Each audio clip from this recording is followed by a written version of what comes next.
एक दरवेश बन के निकलेगा भाई। आप इसको बिल्कुल चेंज देखो। जो पिछले सालों में हुआ एक्चुअली ये स्पैम जो ये भी टाइम स्पैम 10 तारीख को सन और मून की कंजक्शन हो रही है। उसके बाद थोड़ा-सा टाइम जो है वो मून विज़िबल नहीं होगा। उसके बाद जैसे ही विज़िबल होगा तो आपको अवाम जो है वो रिस्पॉन्स करती नज़र आएगी। पाकिस्तान की हिस्ट्री में इतनी तादाद में फैसले कभी चैलेंज नहीं हुए होंगे जो कि अब हुकूमत किसकी बनने जा रही है और वज़ारत उज़्मा पे कौन विराजमान होने जा रहा है? 12-12 की रात तक जो है वो मामलात जो हैं वो घुटे-घुटे रहेंगे, दबे-दबे रहेंगे, लेकिन 13 को मून इत्तेफ़ाक ये है कि एक्सॉल्टेड होने जा रहा है। मून एक्सॉल्टेशन यानी मून का शर्फ़। अब मून का शर्फ़ मीन पब्लिक। पब्लिक जो है वो पावर में आ जाएगी और प्रेशर कहाँ पे आएगा? जुडिशरी पे, पाकिस्तान इन्कलाब की तरफ जा रहा है। अगर 2 वर्ड्स में कहूँ और मैं आपको ये बताऊँ कि पहले उन हर चीज़ को दबाने की कोशिश की जाएगी पावर से, अथॉरिटी से, डंडे से, ज़ोर से। जो कुछ अभी आपने पाकिस्तान में देखा बिल्कुल ऐसा है। ये शायद मज़ीद बढ़ जाए। You can get surprise again and again आपको बार-बार सरप्राइज़ जो है ना वो मिलता रहेगा। एक नया सरप्राइज़ ओह! अच्छा ऐसे-ऐसे चेहरे आपको नज़र आएँगे कि जो जिनके बारे में आप इमेजिन भी नहीं कर रहे थे, उनका किरदार खुल के आएगा। ओह! ये थे? अच्छा हम तो सोच भी नहीं सकते। ये सब कुछ आपको मिल जा रहा है। अस्सलाम वालेकुम नाज़रीन, मैं आपका होस्ट नाना नवीद और आप देख रहे हैं न्यूज़ वन डिजिटल। नाज़रीन,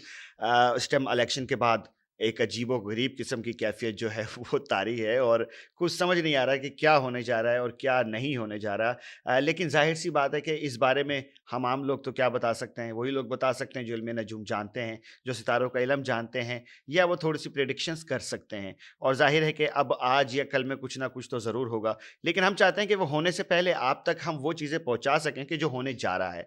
तो हमारे साथ इस टाइम मुल्क की एक मशहूर और मारूफ शख्सियत मौजूद हैं, जो कि एस्ट्रोलॉजिस्ट हैं और 2006 से प्रोफेशनली वर्किंग कर रहे हैं। उससे पहले भी ये करते रहे हैं लेकिन 2006 से ये प्रोफेशनली वर्किंग कर रहे हैं। इनके तारुफ करवाने की ज़रूरत नहीं है लेकिन फिर भी मैं इनका नाम आपको बताता चलूँ। इनका नाम है शेख ज़वार रज़ा जावा और ये मैं बताता चलूँ कि जो इनकी प्रेडिक्शंस हैं वो टाइम स्टंप के साथ होती हैं। सबसे पहले तो इनसे पूछते हैं कि ये टाइम स्टंप है क्या? अस्सलाम वालेकुम।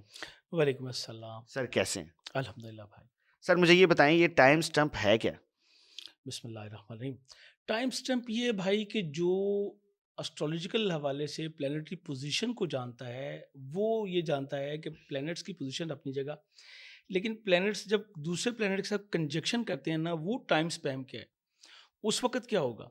तो हम उन चीज़ों को डिस्कस करते हैं। मैंने अभी रिसेंटली समा पे एक प्रोग्राम था, डिबेट थी हमारी, तो मैंने उसमें बताया था इफ्तार साहब के प्रोग्राम में कि सुबह 9 बजे से क्या होगा, उसके बाद दोपहर 12 बजे के बाद क्या होगा, उसके बाद 3 बजे के बाद क्या है और रात को फिर क्या होने जा रहा है। ओह! अब मुझसे कहा गया था इलेक्शन, मैंने कहा जी इलेक्शन तो जो भी है वो तो होगा, मुझे उसके बाद जो है वो ब्लड शेड जो है वो नज़र आता है और आपने देखा कि उसके बाद 2-3 जगह पे जो है वो फसादात हो चुके हैं, फायरिंग्स हो चुकी हैं और ऑन द डे भी बहुत सारा। हमारी हुकूमती इदारों का एक बहुत बड़ा अच्छा स्टेप था कि इन्होंने on the time mobile service को ऑफ रखा, वरना खुदा न खास्ता कैजुअल्टीज़ जो हैं वो ज़्यादा होती। पर जो आपका सवाल था कि टाइम स्टैम्प क्या है? तो वो टाइम स्टैम्प यही था। उसके बाद फिर मेरे अपने चैनल पे यूट्यूब पे जो है उसके ऊपर भी मैंने बात की थी। इलेक्शन से 1 रात पहले मैंने वीडियो जो है वो अपलोड हुई थी और मैंने उसमें बताया था कि इलेक्शन किस तरह करेगा। उसके बाद मैंने ये भी कहा था कि 10 तारीख को सन और मून की कंजक्शन हो रही है। उसके बाद थोड़ा-सा टाइम जो है वो मून विज़िबल नहीं होगा, उसके बाद जैसे ही विज़िबल होगा तो आपको अवाम जो है वो रिस्पॉन्स करती नज़र आएगी। जैसे कि एग्ज़ैक्टली ये 11 तारीख को होगा। पाकिस्तान में जो मून है वो 11 तारीख की रात को नज़र आना है और जैसे ही ये विज़िबल होगा तो आप देखेंगे कि पब्लिक रिएक्शन जो है वो बड़ी तेज़ी के साथ आना जो है वो शुरू हो जाएगा। मैंने ये भी कहा था कि इसमें सोशल मीडिया का बहुत बड़ा एक किरदार होगा और आपको वो किरदार भी जो है सोशल मीडिया का नज़र आ रहा है। इवन कि कई चैनल्स जो बज़ाहिर जो पब्लिक की ओपिनियन थी कि वो वन साइडेड हो गए हैं, अब वो भी ये कहते नज़र आ रहे हैं कि भई ये इलेक्शन इतना डिले हुआ और ये सारे मामला जो है वो ख़राब हुआ। तो हमने ये चीज़ें पहले से जो है वो प्रेडिक्ट की थी। आलम कुल तो परवरदिगार की ज़ात है, इसमें तो कोई दूसरी राय नहीं है। आप प्लैनेट्स की मूवमेंट्स को देख के, उसको समझ के तो आप प्रेडिक्ट कर सकते हैं। अब ये प्रेडिक्शन जो है वो किसी की ठीक हुई, किसी की गलत, प्लैनेट्स तो वहीं पे हैं। अब परवरदिगार ने जो आपको एबिलिटीज़ दी हैं, जो आपकी मेंटल एबिलिटीज़ हैं चीज़ों को असेस करने की, वो बताती है कि आप कितना एक्यूरेट असेस कर सकते हैं। सर ये तो कमाल आपने इस टाइम बातें कर दी हैं, लेकिन आपने एक बात कही कि मैंने ये कहा था कि अब इसके बाद पब्लिक रिएक्शन आना शुरू हो जाएगा। ये पब्लिक रिएक्शन किसके हक में आना शुरू हो जाएगा? सर, ये कोई ढुकी-छुपी बात नहीं है राना साहब, बात बिल्कुल सिंपल है कि पब्लिक ने अपना जो वोट दिया है उससे अब ये तो बिल्कुल क्लियर हो गई। अब पब्लिक ने जिसको वोट दिया है, रिएक्शन भी तो उसी के हक में करेगी ना। उसको जब अपना वोट स्पॉयल होता नज़र आएगा तो डेफ़िनेटली वो रिएक्ट करेंगी। अब वो किस लेवल तक होना है, इसको हमारी जो इदारे हैं, जो हमारी गवर्नमेंट है, वो किस हद तक दबा सकती है, ये एक अलग चीज़ है। मैंने ये भी उसमें कहा था कि इस वक़्त गवर्नमेंट और जो कानून नाफ़िज़ करने वाले इदारे हैं, वो बहुत स्ट्रॉन्ग हैं। बट आफ्टर 13 जब Mars turn on in Aquarius, then situation change हो जानी है। हुँ। तो वो जो सिचुएशन चेंज होगी, तो वो मामलात को चेंज करेगी। जुपिटर और मरकरी की एस्पेक्ट बन रहा है। मरकरी जो है ये काउंटिंग है, ये रिज़ल्ट्स हैं। मरकरी जो है वो कॉन्स्टिट्यूशन है आपका। जुडिशरी जो है ये जुपिटर जो है ये लॉ है। ये आपके आला अदलिया के इदारे हैं। तो अभी जो हमें लग रहा है कि ये मामलात जो हैं वो आगे चले गए हैं और फैसले चैलेंज जो है ना, मैंने अपने उस प्रोग्राम में ये भी कहा था कि पाकिस्तान की हिस्ट्री में इतनी तादाद में फैसले कभी चैलेंज नहीं हुए होंगे जो कि अब होंगे। और हुँ। आपके सामने आ रहा है, अभी आपके सामने थोड़ा आया है। अभी आप कल का दिन चढ़ने दें, 11 तारीख से आपको मज़ीद केस जो हैं वो रजिस्टर्ड होते नज़र आते हैं। सर आपने अपने एक वीलॉग में कहा कि चौधरी निसार साहब दौर से बाहर हो जाएँगे, जो कि हो गए। आपने अपने वीलॉग में कहा कि फैसले चैलेंज होने जा रहे हैं, फैसले चैलेंज हो रहे हैं। आपने अपने वीलॉग में कहा कि तमाम हलके चैलेंज होंगे और उसमें आपने कुछ हलकों के नाम भी ज़ाहिर किए। अब मुझे ये बताएँ कि इतना सब कुछ आपने जान तो लिया, आपने बता भी दिया। अब मुझे ये बताएँ कि हलकों से विन कौन होने जा रहा है?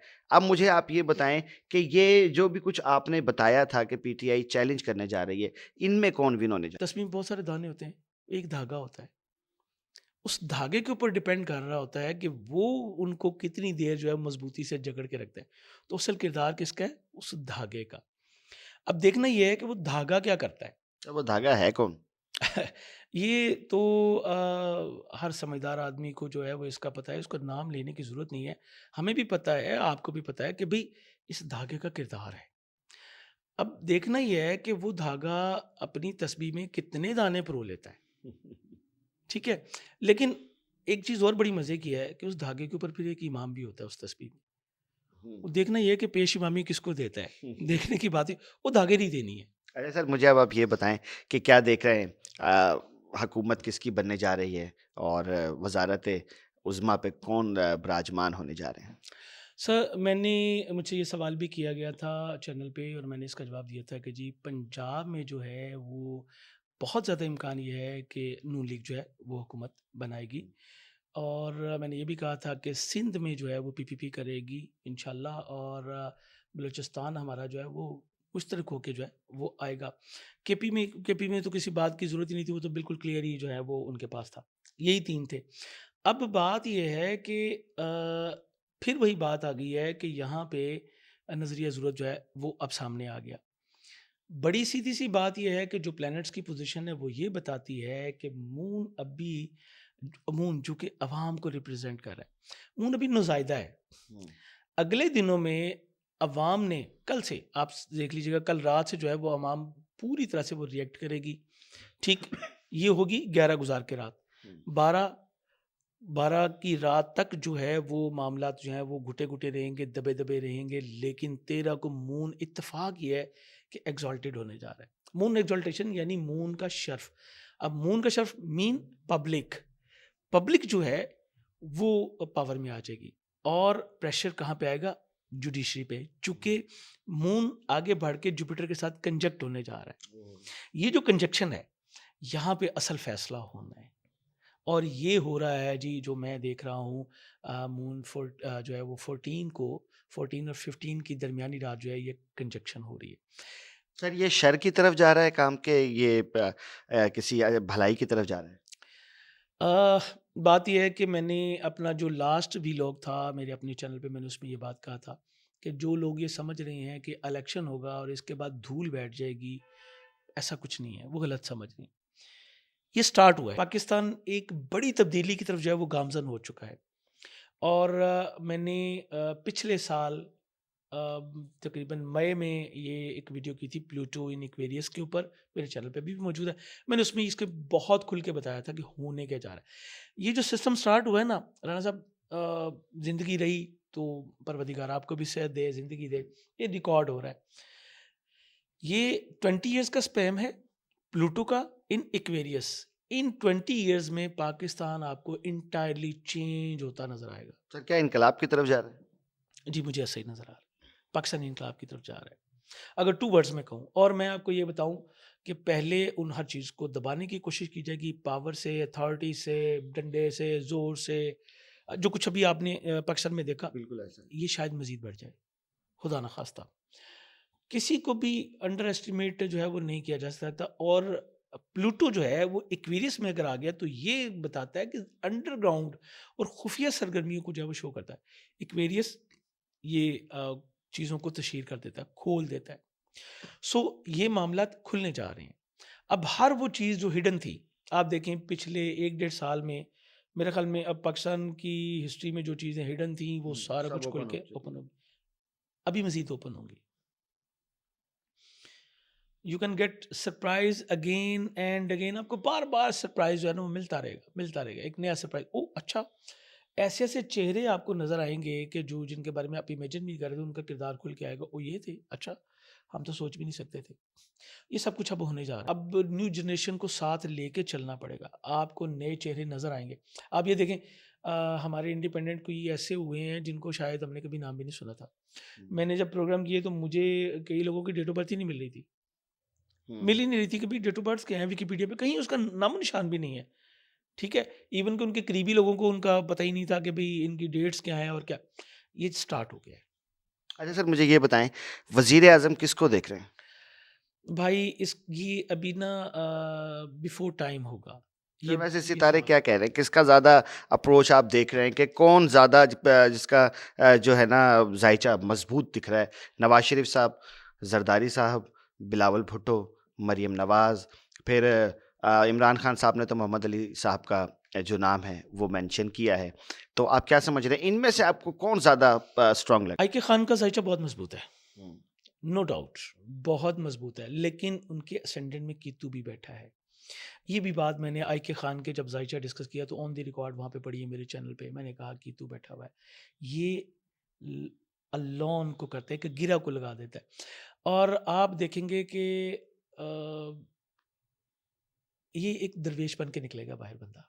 हुँ, आप इसको बिल्कुल चेंज देखेंगे। हुँ, जो पिछले सालों में हुआ, एक्चुअली ये स्पैम जो ये भी टाइम स्पैम है। ये स्टार्ट हुआ है जुलाई से, ठीक है? लास्ट ईयर जुलाई से स्टार्ट हुआ है और जनवरी 2025 तक इसने चलना है। अब देखना ये है कि इसमें खान साहब क्या फ़ैसला करते हैं।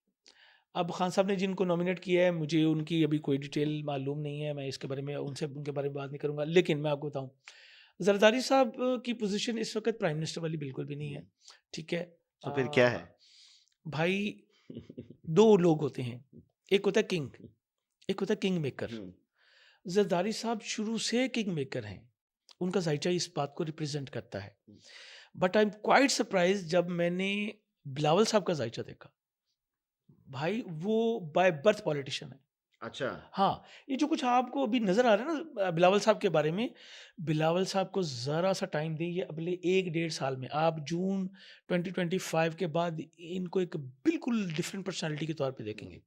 ये बहुत मैच्योर हो चुके होंगे और प्रॉपर तरीके से जो पार्टी है, उसकी कमांड इनके हाथ में होगी और ये डिलीवर करें। दूसरी बात, मरियम साहिबा का ज़ायचा भी इस पोज़ीशन का नहीं है, बल्कि वो बिलावल के अगर हम कंपेयर करें तो बिलावल ज़्यादा स्ट्रॉन्ग प्लैनेटरी हुँ, पोज़ीशन में है।